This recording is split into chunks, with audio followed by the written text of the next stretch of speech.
और वहीं कांग्रेस में हरियाणा में जो है वो कांग्रेस विधायक दल की मीटिंग हुई थी। आलाकमान पर अब जो है वो नेता चुनने का फैसला छोड़ा गया है।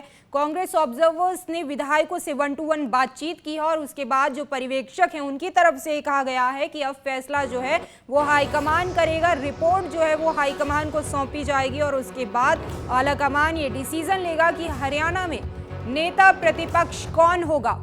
और इसको लेकर के जो है लगातार मंथन का दौर भी जारी रहा।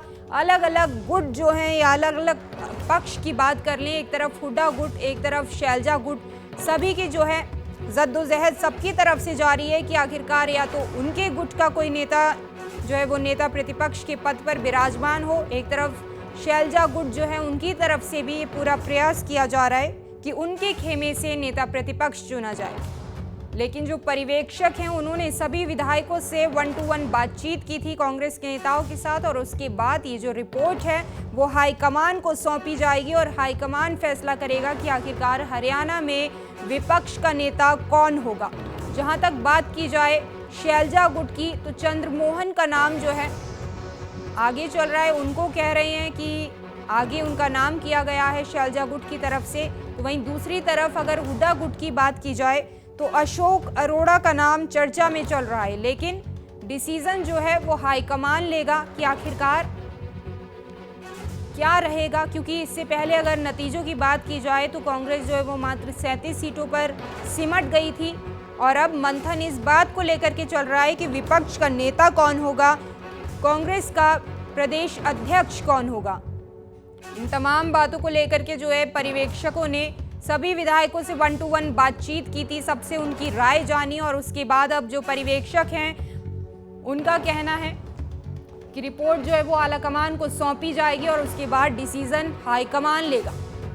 ज्यादा जानकारी के साथ हमारी संवाददाता पूजा वर्मा इस वक्त लाइव जुड़ गई हैं। पूजा, देखिए विधायकों से 1-to-1 बातचीत पर्यवेक्षकों ने की है। अब एक तरीके से कहा जाए कि मंथन का दौर जारी है और फैसला हाईकमान, जो गेंद है वो हाईकमान के पाले में है। क्या लगता है कौन सा गुट ज्यादा हावी होता दिखाई पड़ेगा, शैलजा गुट या हुड्डा गुट? पूजा, देखिए, जिस तरीके से हरियाणा में चुनावों के नतीजे आए हैं तो कहीं ना कहीं कांग्रेस को आत्म मंथन करने की जरूरत भी है। हार पर समीक्षा भी चल रही है, जहां पर चुनाव आयोग को शिकायत भी दाखिल की है और इसके अलावा 20 सीटों को लेकर एक पिटीशन जो है सुप्रीम कोर्ट में दाखिल की गई है। इन तमाम चीजों के बीच में अब जब सरकार का गठन हो गया है, मंत्रिमंडल जो है वो मिल चुका है, हालांकि बंटवारा होना है, अभी कौन कौन सा विभाग किसको दिया जाएगा, लेकिन इस बीच लीडर ऑफ ऑपोजिशन को लेकर भी जो है एक संशय बरकरार था और इसको लेकर बीते दिन एक मीटिंग हुई है। हालांकि इससे पहले दिल्ली अपने निवास पर भूपेंद्र सिंह हुड्डा ने अपने जो 31 एमएलए उनके साथ एक शक्ति प्रदर्शन दिखाने की कोशिश करी कि भले ही कांग्रेस की जितनी एक्सपेक्टेड सीटें थी, भले ही कांग्रेस जो है सत्ता में पूर्ण बहुमत के साथ नहीं आ पाई, लेकिन फिर भी उनके पास मेजॉरिटी है, विधायक अभी भी उनके साथ है। वहीं दूसरी ओर अगर बात की जाए तो कहीं ना कहीं कल ऑब्जर्वर के तौर पर, क्योंकि प्रोटोकॉल के तहत पहली जब भी मीटिंग होती है विधायक दल की तो पर्यवेक्षक जरूर आते हैं, जिसमें हमने देखा कि पूर्व राजस्थान के मुख्यमंत्री अशोक गहलोत पहुंचे, सीएलपी लीडर पंजाब के और हरियाणा के ऑब्जर्वर हैं प्रताप सिंह बाजवा पहुंचे, अजय माखन की ड्यूटी लगाई गई थी। उन्होंने सभी विधायकों के साथ पहले एक साथ मीटिंग करी और उसके बाद 1 by 1 सभी से अपनी बातें जो है उनका व्यू पॉइंट पूछा और एक प्रस्ताव जो है भूपेंद्र सिंह हुड्डा ने जो है पर्यवेक्षकों के सामने रखा, जिसे अब अंतिम रूप कहे तो हाईकमान को दे दिया गया है ताकि किसी भी तरीके की गुटबाजी यहाँ जो है शामिल ना हो। हालांकि जब मीटिंग से बाहर आए विधायकों से बात की गई तो उन्होंने बताया कि 1-to-1 उनसे बातचीत की गई है।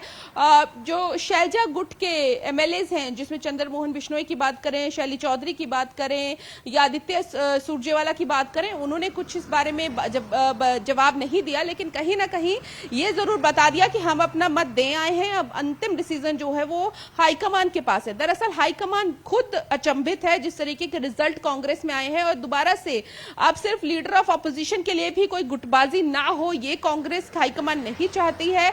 इसीलिए हाईकमान पहले से ही डिसाइडेड था कि ऑब्जर्वर जो है वो हाईकमान के ऊपर छोड़ देंगे फैसला और हाईकमान जो फैसला लेगी उसको सबको मानना पड़ेगा और उसके हिसाब से ही जो है आगे लीडर ऑफ ऑपोजिशन चुना जाएगा। जो नाम सामने आ रहे थे भूपेंद्र जी कंप्लीट कीजिए। सामने आ रहा था